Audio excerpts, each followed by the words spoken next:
मेरे प्रिय विद्यार्थियों, आज भी हम हरिहर काका के पाठ के अपठित गद्यांश भाग 5 को पढ़ेंगे। गद्यांश पढ़ेंगे। हरिहर काका जिस वक्त यह सब बोल रहे थे उस वक्त ठाकुर बारी के पुजारी जी उनके दालान पर ही विराजमान थे। वार्षिक हुमाद के लिए वह घी और शकील लेने आए थे। लौटकर उन्होंने महंत जी को विस्तार के साथ सारी बात बताई। उनके कान खड़े हो गए। वह दिन उन्हें बहुत शुभ महसूस हुआ। उस दिन को उन्होंने ऐसे ही गुजर जाने देना उचित नहीं समझा। तत्क्षण टीका तिलक लगा। कंधे पर रामनामी लिखी चादर डाल ठाकुर भारी से चल पड़े। संयोग अच्छा था। हरिहर के दालान तक नहीं जाना पड़ा। रास्ते में ही हरिहर मिल गए। गुस्से में घर से निकल वह खलिहान की ओर जा रहे थे, लेकिन महंत जी ने उन्हें खलिहान की ओर नहीं जाने दिया। अपने साथ ठाकुर भारी पर लेते आए। फिर एकांत कमरे में उन्हें बैठा खूब प्रेम से समझाने लगे, हरिहर, यहाँ कोई किसी का नहीं है। सब माया का बंधन है। तू तो धार्मिक प्रवृत्ति का आदमी है। मैं समझ नहीं पा रहा हूँ कि तुम इस बंधन में कैसे फंस गए। ईश्वर में भक्ति लगाओ, उसके सिवाय कोई तुम्हारा अपना नहीं। पत्नी, बेटे, भाई, बंधु सब स्वार्थी के साथी है। जिस दिन उन्हें लगेगा कि तुमसे उनका स्वार्थ सधने वाला नहीं, उस दिन वे तुम्हें पूछेंगे तक नहीं। इसीलिए ज्ञानी, संत, महात्मा ईश्वर के सिवाय किसी और में प्रेम नहीं लगाते। तुम्हारे हिस्से में 15 बीघे खेत है। उसी के चलते तुम्हारे भाई के परिवार तुम्हें पकड़े हुए है। तुम एक दिन कहकर तो देख लो कि अपना खेत उन्हें न देकर दूसरे को लिख दोगे। वह तुमसे बोलना बंद कर देंगे। खून का रिश्ता खत्म हो जाएगा। तुम्हारे भले के लिए मैं बहुत दिनों से सोच रहा था, लेकिन संकोचवश नहीं कह रहा था। आज कह देता हूँ, तुम अपने हिस्से का खेत ठाकुर जी के नाम पर लिख दो। सीधे वैकुंठ को प्राप्त करोगे।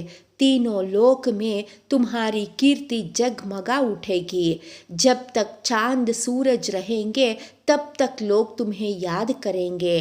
ठाकुर जी के नाम पर जमीन लिख देना। तुम्हारे जीवन का महादान होगा। साधु संत तुम्हारे पाँव पखारेंगे। सभी तुम्हारा यशोगान करेंगे। तुम्हारा यह जीवन सार्थक हो जाएगा। अपनी शेष जिंदगी तुम इसी ठाकुर बारी में गुजारना। तुम्हें किसी चीज की कमी नहीं होगी। एक मांगोगे तो 4 हाजिर की जाएंगी। हम तुम्हें सिर आंखों पर उठाकर रखेंगे। ठाकुर जी के साथ साथ तुम्हारी आरती भी लगाएंगे। भाई का परिवार तुम्हारे लिए कुछ नहीं करेगा। पता नहीं पूर्व जन्म में तुमने कौन सा पाप किया था कि तुम्हारी दोनों पत्नियां अकाल मृत्यु को प्राप्त हुई। तुमने दौलाद का मुंह तक नहीं देखा। अपना यह जन्म तुम अकारत न जाने दो। ईश्वर को एक भर दोगे तो 10 भर पाओगे। मैं अपने लिए तो तुमसे मांग नहीं रहा हूँ। तुम्हारा यह लोक और परलोक दोनों बन जाए, इसकी राह मैं तुम्हें बता रहा हूँ। हरिहर देर तक महंत जी की बातें सुनते रहे। महंत जी की बातें उनके मन में बैठती जा रही थी। ठीक ही तो कह रहे हैं महंत जी। कौन किसका है? 15 बीघे खेत की फसल भाइयों के परिवार को देते हैं तब तो कोई पूछता नहीं। अगर कुछ ना दे तब क्या हालत होगी। उनके जीवन में तो यह स्थिति है। मरने के बाद कौन उन्हें याद करेगा।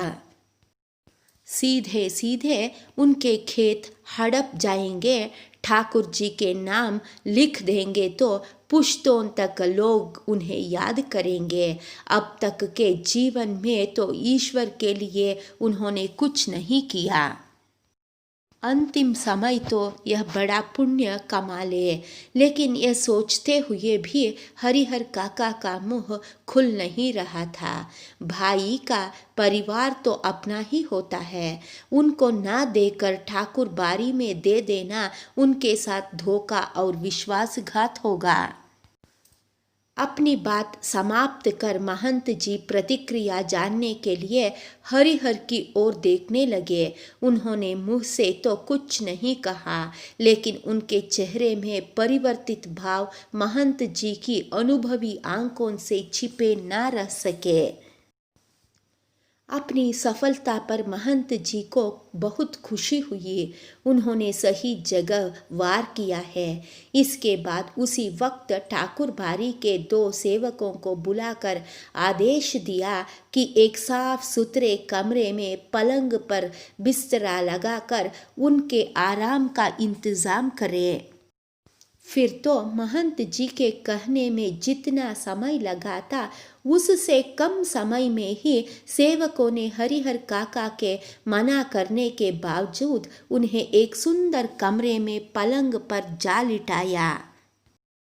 और महंत जी उन्होंने पुजारी जी को यह समझा दिया कि हरिहर के लिए विशेष रूप से भोजन की व्यवस्था करें। हरिहर काका को महंत जी एक विशेष उद्देश्य से ले गए थे, इसीलिए ठाकुरबाड़ी में चहल पहल शुरू हो गई। अगले कक्षा में हम फिर मिलेंगे। धन्यवाद।